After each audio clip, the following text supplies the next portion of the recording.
everyone, I'm Jessica Stutzman and welcome back to the Millcreek Government Channel. Today we have the perfect New Year's resolution for you and your family. I challenge you to make your next birthday party, picnic, or vacation a zero-waste event. The waste-free lifestyle has certainly picked up momentum in the last few years. Behavioral changes do not happen overnight, but this is a movement worth joining for both the environment and your health. With us in the studio to discuss the philosophy and execution of zero waste living is Leanne Sustak, Director of Communication and Community Development for Environment Erie. Leanne, thank you for joining us in the studio today. Thanks for that introduction, Jessica. Well, you know that I love the zero waste lifestyle, recycling, composting. So our talk today is right up my alley. Again, just to give our viewers an introduction, what is a zero waste lifestyle? What's a zero waste event? Sometimes it's called landfill free. So what do all those things mean? So when we talk about zero waste, we're talking about the idea to live in a way or plan for events in a way that reduces the waste generation from that event. So any picnic, community event, or your day-to-day home activities, whether that's just eating something or even considering the junk mail you might bring in from your home, all of that encompasses a zero waste. And from the number zero, the goal is to try to generate no waste. Sometimes that's not always possible, but trying to get it as low as possible is really important. And I do want to get that across. Again, I mentioned that these kind of changes don't happen overnight. They do take a lot of planning ahead of time. And again, if you don't reach zero, that doesn't mean that you failed. No. And so I do want to make sure that residents know, even if you come close to a low waste event, that really means a lot too. Yeah, so personally, just think about one item that you might be constantly throwing away or either shoring up to recycle later. I think of plastic bags a lot. The average lifespan of a plastic bag from when you get it and take it home is about 12 minutes. But it will never go away, and it will stay in the environment if it gets loose on its way to be recycled, or it could just not be recycled at all. So I do have my own little corner of plastic bags, and that was one of my resolutions this year, is to either refuse plastic bags or bring my own bag. And I had interesting conversations when it comes to refusing items like that. And and I've, of course, have my own grocery totes, and you do have to get in the habit of using them. I can't tell you, I'm the recycling coordinator too, and I do forget them when I get to the grocery store sometimes. So you do have to, not get too mad at yourself and just remember, I'll do better next time. Offering yourself that grace is really important, as well as just picking one habit and getting that down pat before adding another habit. So another thing I do personally is buying things in bulk. I take my containers to the Whole Food Co-op to get filled. That way, I enjoy that way a lot better because then I'm not paying for packaging. I don't have to throw it out later once I'm done with it. And I have an eclectic collection of containers, and it's very fun for me. Yes. And the newest, I don't want to call it a fad, but it's really taken off, I think, nationally. And, so of course I thought, wow, I do throw away a lot of these, and I really don't like that. The straws, the plastic straws. So I saw that there were reusable plastic straws, there were glass straws, and metal straws, stainless steel straws, and I thought for sure I will break a glass straw. That will shatter in my purse. So I went with the metal straws, and being waste-free does take more effort because then you're taking that item home with you and you're washing it out. So, there is, like I said, that planning that goes into making changes, and then maybe just a little bit more work on the back end. But again, I do think a lot of these are beneficial to your health and beneficial to the environment. So are there zero waste events being held nationally and locally? Have you seen these happening? Yes. So nationally, what comes to mind is Green Festivals by Green America. We might think this is just catching on, but I did some digging, and back in 2004, I believe it was their 10th anniversary year, they hosted 15,000 people over a 3-day weekend, and they only generated a couple bags of trash. That's incredible. So that was just in 2004. So imagine, how many people they're welcoming now and how much their process has improved in terms of minimizing waste. And with those particular events, I find, I haven't spoken to this group, but I find that everyone who has hosted an event like this in the past is very, very willing to share their knowledge, so that, you know, maybe all the way across the country, we can hold something similar and get ideas, and any stumbling blocks we run into, you know, people who have already done this for a long time know what they did to overcome that obstacle. And I don't think we have to go far, even closer to us in Pittsburgh. Is the Pittsburgh Marathon, who is working to be zero waste. I think I remember they have a 92% diversion rate. So 92% of that, their trash generated from this event is not going to the landfill. It's either going to recycling or composting, and then only 8% is going to the landfill. There's a statistic that says an event attendee will generate 2.4 pounds at this event. So imagine all the attendees they have and how much they've actually been able to divert. Right, and again, that percentage of diversion, that's incredible. So the fact that it's not 100% diversion, that really, to me, again, that says to me that they're a success, not that they didn't reach 100%. That tells me that they have really accomplished a lot. No, definitely. 92% I think was even an improvement from before, so goodness gracious. Yeah, so they're just getting better and better every year. Definitely. Why does zero waste matter? Zero waste matters in terms of, obviously, the environment. So when you go zero waste, we talked about the 92% diversion, that's less that's going to the landfill, and that's the way to reuse these materials. Instead of just sitting in the landfill, they're being recycled to be new products, or they're being composted to be returned to the earth through gardening or other kinds of landscaping. And do you know of any events that are happening locally? Are people trying to start thinking about that? Is anybody successful yet? Not that I'm aware of, but there is great conversation. Just in the last 6 months of 2018, there was lots of conversation with us about zero waste and how do we host zero waste events here, and what does that look like. So the conversation is happening. I think the important thing is to remember that it's not just an environmental thing, though. We have, Lake Erie here, but we also have this economic opportunity. When you reduce, reuse, recycle from your events, you're creating 10 times more jobs than just disposing of it. So there's also the environmental impact as well as an economic opportunity when going zero waste.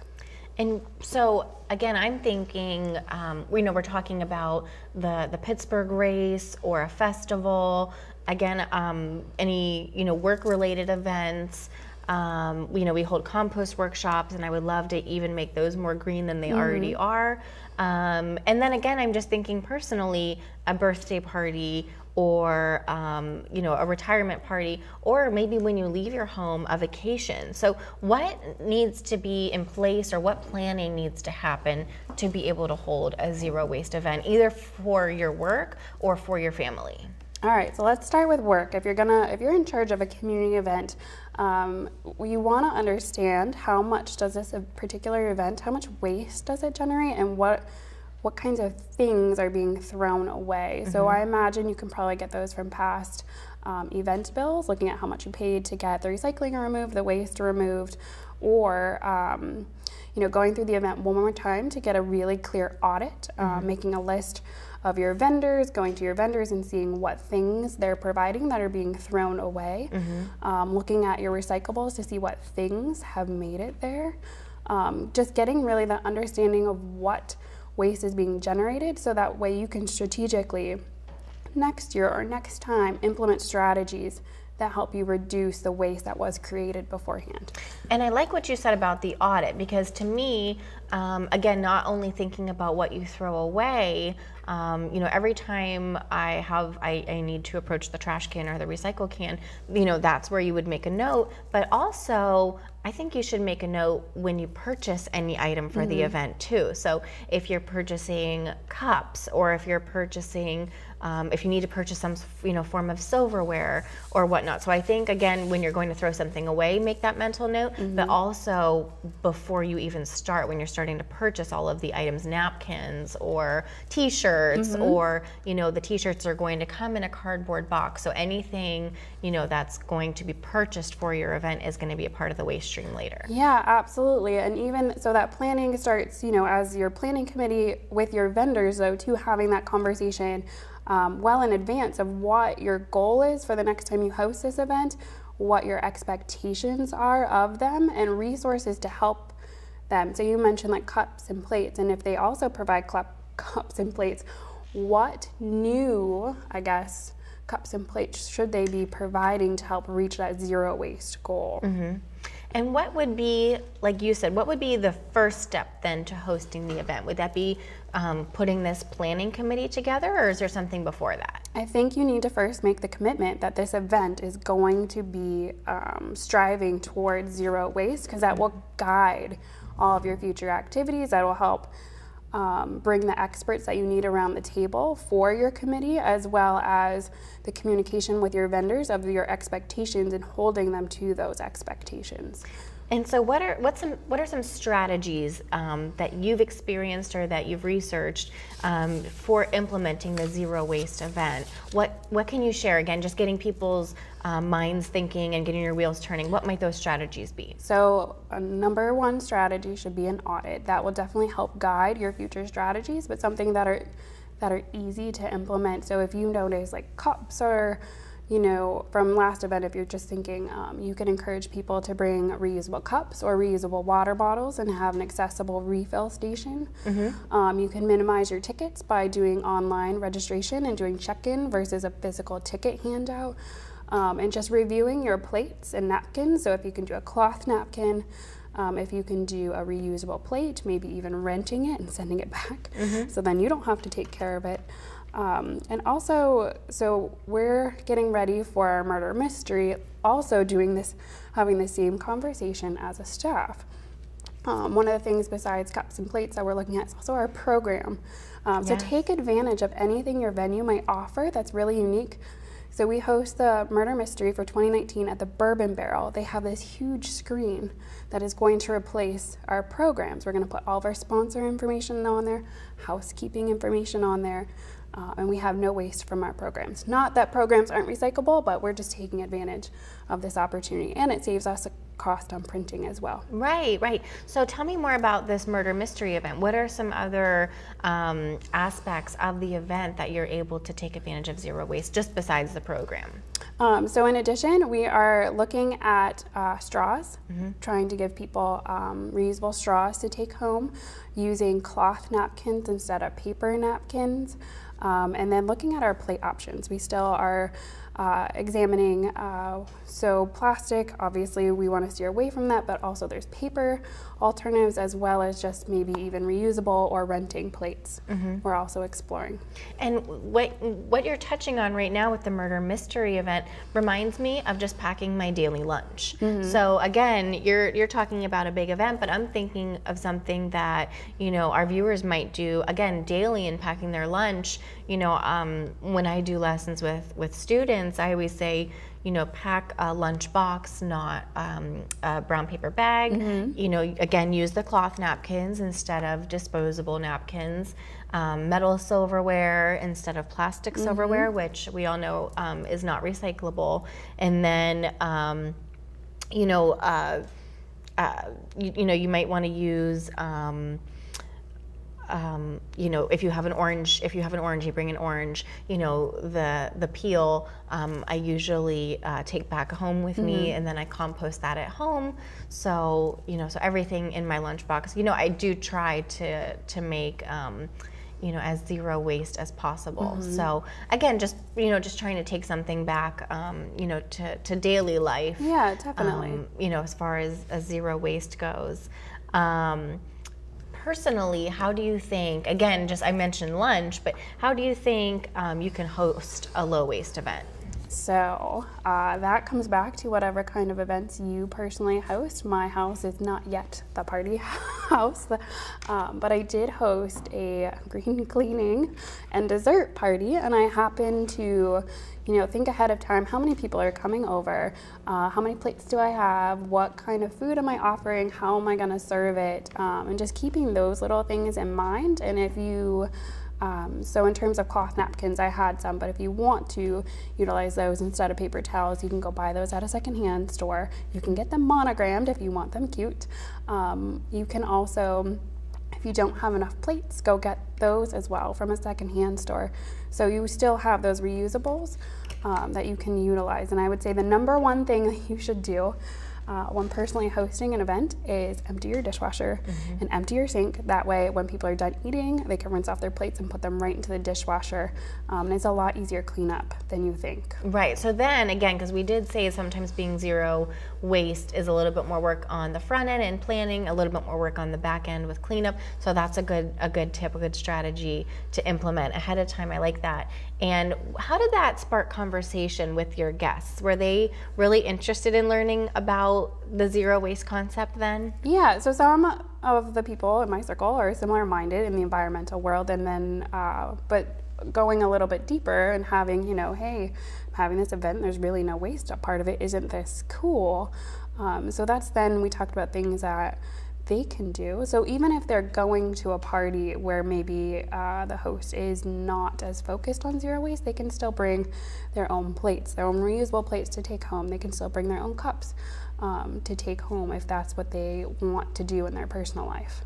And I always find too, again, just when either hosting, a work-related function or at home, I always find it handy to have the list of recyclables either posted to the fridge or posted somewhere in the picnic pavilion, because a lot of times education is the main component of this, and that's why people get confused and they don't want to look silly when they get to the trash bin, like, do I compost this? Do I throw this away? Do I recycle this? They don't know, and maybe don't want to ask somebody who's an expert, just because they feel silly doing so. So I think if you post some educational pieces, it makes everybody comfortable too. Absolutely, and with the recycling guidelines change, I think that's even more important now, just because as things change, habits have to change, and sometimes we forget.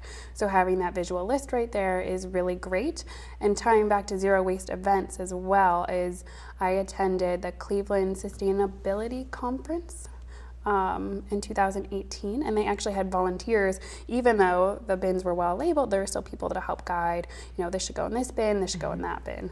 And what was actually really interesting is they put the garbage, they had one garbage can at the front, in the front of the stage. So if you threw something out, everybody saw you. Oh, so that was a peer pressure tactic. Yes, it was super fascinating. That's interesting. And I do think if you are hosting a large scale event and you do want people to compost and recycle and to minimally throw away trash, I do think you need those volunteers there who are very knowledgeable and make people feel comfortable, when they come up confused with all of their items and they don't know where to put them. I think those volunteers are crucial, because if you have people that are confused and they throw items away into the recycling that are really trash, you end up contaminating that particular bag of recycling, again, with the trash that you've thrown in, and even by accident. They don't mean to do it. So having those volunteers there, I think, again, is crucial to making your zero waste event successful, in that you're not contaminating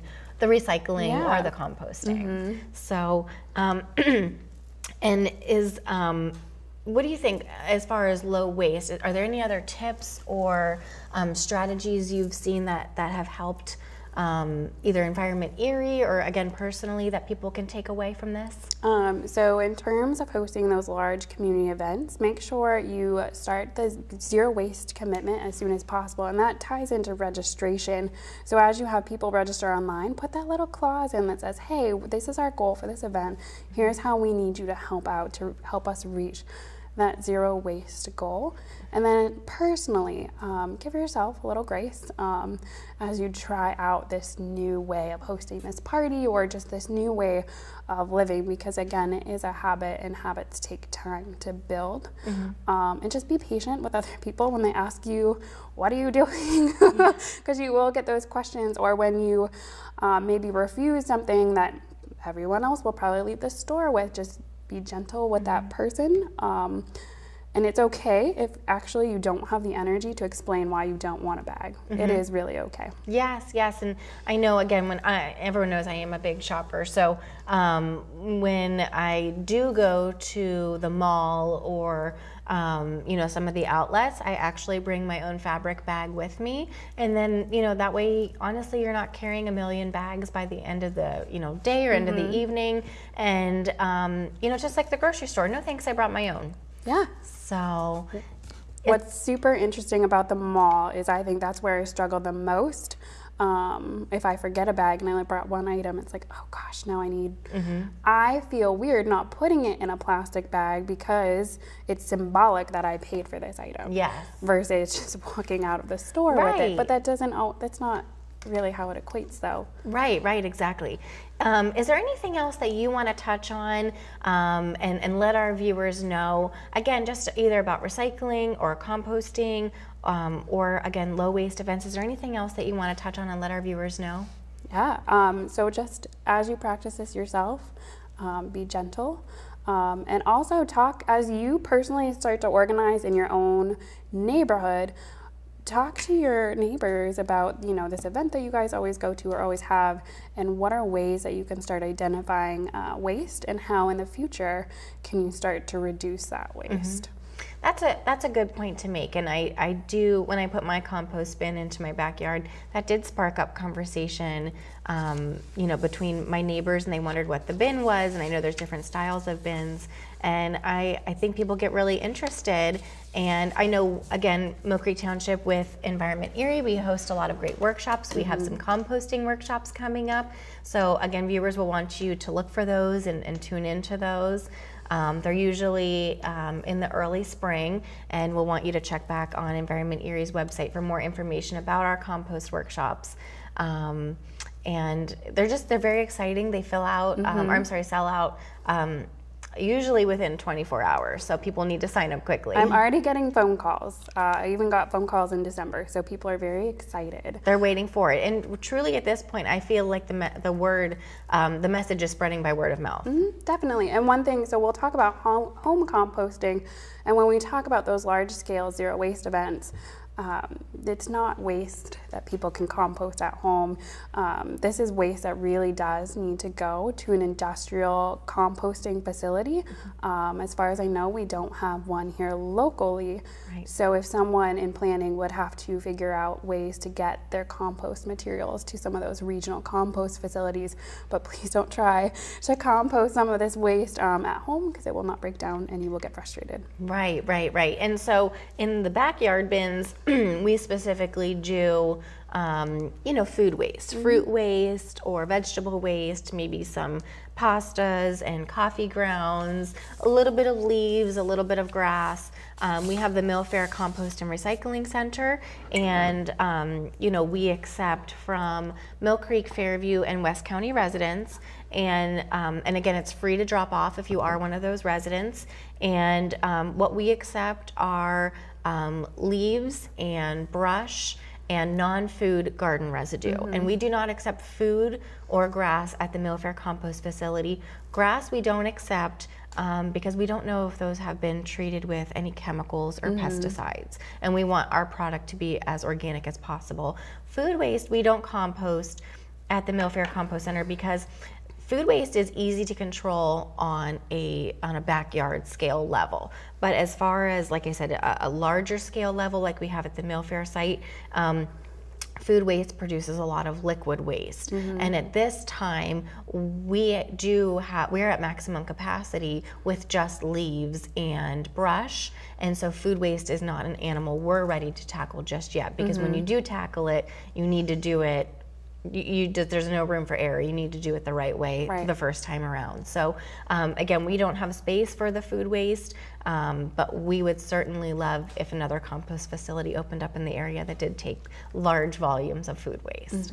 But Leanne, I want to thank you so much for joining us today. You provided so much good insight to this environmental movement, and we really do want it to pick up steam and really gain a good following here in Erie. So if anybody has any questions about low waste events or no waste events, they should contact your office. Absolutely, and we'd be happy to discuss what we've been doing, what we've been finding in terms of planning our own events, but also having those larger conversations with other people who are planning them too. And what's your contact information? So my contact information is, my email is lsestak@environmenterie.org. That's lsestak. And my phone number is 814-440-5992. Or you can go online to our website and find us on Facebook. Wonderful. Well, thank you so much for joining Thanks for us having and me. bringing this, this topic to our attention. Thank you. Yeah, of course. Viewers, again, we've talked a lot about low waste events, zero waste events. It's really an exciting movement, and again, just take baby steps. That's really all we want you to do, and when you take those baby steps, and you master those, then you can move on and do the next thing, and pretty soon you're going to be a pro like Leanne is at her zero waste events. If you have any questions, feel free to contact Environment Erie about this information. We want to thank you for tuning in to the Millcreek Government Channel, and until next time, have a great day.